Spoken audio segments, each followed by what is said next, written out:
सुद्धा डोनेशनच्या म्हणजे डोनेटच करतो. तिथे मिश्राजी म्हणून आहेत ते आम्हाला ते देऊ करतात आणि अशा प्रकारे आमचं म्हणजे ज्याला कोणाची चिंता नसते त्या ईश्वराची चिंता आहे असं म्हणतात. तर असा ईश्वर आमच्या पाठीशी आहे आणि प्रत्येकाच्या नशिबात कुठे काय आणि त्याचा दाणापाणी कुठे आहे हे सगळं लिहिलेलं असतं. तर त्याप्रमाणे आमच्या ज्या आश्रयासाठी जी काही येतात प्राणी आम्ही त्यांची पुरेपूर त्यांना 100% सेवा देण्याचा आम्ही प्रयत्न करतो.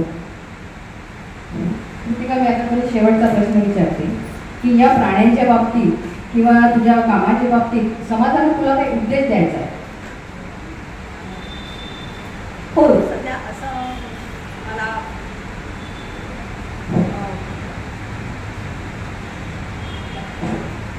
आपण बघतो की आपल्या आजूबाजूला बरेचसे कुत्रे आहेत.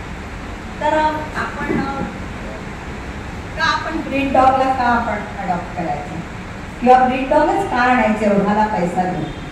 का नाही आपल्या एरियामध्ये जर प्रत्येक कुत्र्याला एकाने जर त्याचा सेवेचं जर आपण व्रत घेतलं तर मला नाही वाटत की ही कुत्रीची गाडीच्या मागे धावणे किंवा चावा घेणे हे असा प्रकार घडणार नाही. आणि शिवाय मला असं वाटतं की एवढी महागडी जी कुत्री आपण विकत आणतो त्यांना आपण महागडं सगळं खाणं पिणं ॲक्च्युअलमध्ये त्यांचा जो रेजिस्टन्स पॉवर सुद्धा अतिशय कमी असतो. जेव्हा की आपली जे स्ट्रे डॉग असतो ती अतिशय स्ट्रॉंग असतात. तर आपण जर प्रत्येकाने ठरवलं की आपण त्यांची सेवेचं आपण व्रत घ्यायचं. सेवेचं व्रत घ्यायचं म्हणजे त्यांना 2 टाईम तुम्ही जेवायला द्या म्हणजे ती त्यांचं पोट शांत असेल तर ती नक्कीच शांत राहतील. आणि त्यांचं जर वर्षातून तुम्ही व्हॅक्सिनेशन करा त्यांना. अर्थात हे काम शासनाचं आहे. तर शासनाने जर हा वसा उचलला तर मला असं वाटतं की जी त्यांनी वर्षातून एकदा जर स्टरलायझेशनचे कॅम्प घेतले तरी रस्त्यावर जी भरकटणारी जी कुत्री आहे त्यांची संख्या कमी होईल.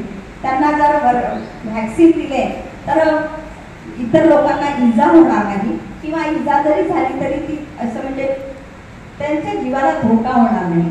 तर हे सगळं शासनाने म्हणजे किंवा आम्ही ज्या काही सेवाभावी जो संस्था आहे त्यांच्याकडे सुद्धा जर त्यांनी दिलं किंवा तुम्ही आता म्हणजे त्यांनी टेंडर दिला आम्हाला किंवा स्टरलायझेशनचा कॅम्प तुम्ही घ्या एवढा फंड आम्ही तुम्हाला देऊ.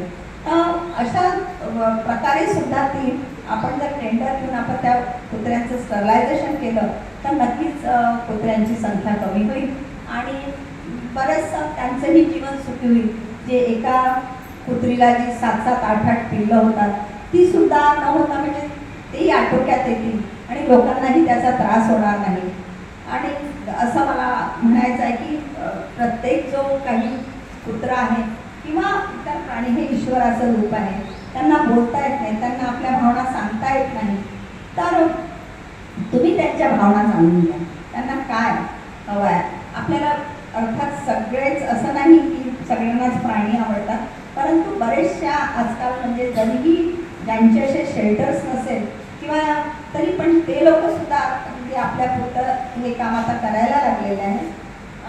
त्यासाठी खरंच हे खूप चांगलं आहे की बरेच जण जसं आता आमच्या राजुऱ्यामध्ये सुद्धा एरियामध्ये प्रत्येक जण आपल्या आजूबाजूच्या प्राण्यांना सांभाळतात आहेत, त्यांची संगोपन करतात आहेत. तर असं मला वाटतं की प्रत्येकाने जर आपला स्ट्रे डॉग जर आपल्या घरी ठेवला तर नक्कीच त्यांचं जीवन सुखकर होईल आणि त्यांनासुद्धा एक चांगलं घर मिळेल, प्रेम मिळेल, कुटुंब मिळेल आणि ते सुखी राहतील.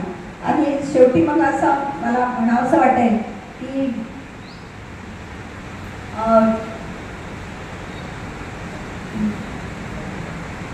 तर एवढंच मला म्हणायचं आहे शेवटी कि किसी की मुस्कुराहटों पे हो निसार, किसी का दर्द मिल सके तो ये उदार, किसी के वास्ते हो तेरे दिल में प्यार, जीना इसी का नाम है, जीना इसी का नाम है असं मला वाटतं.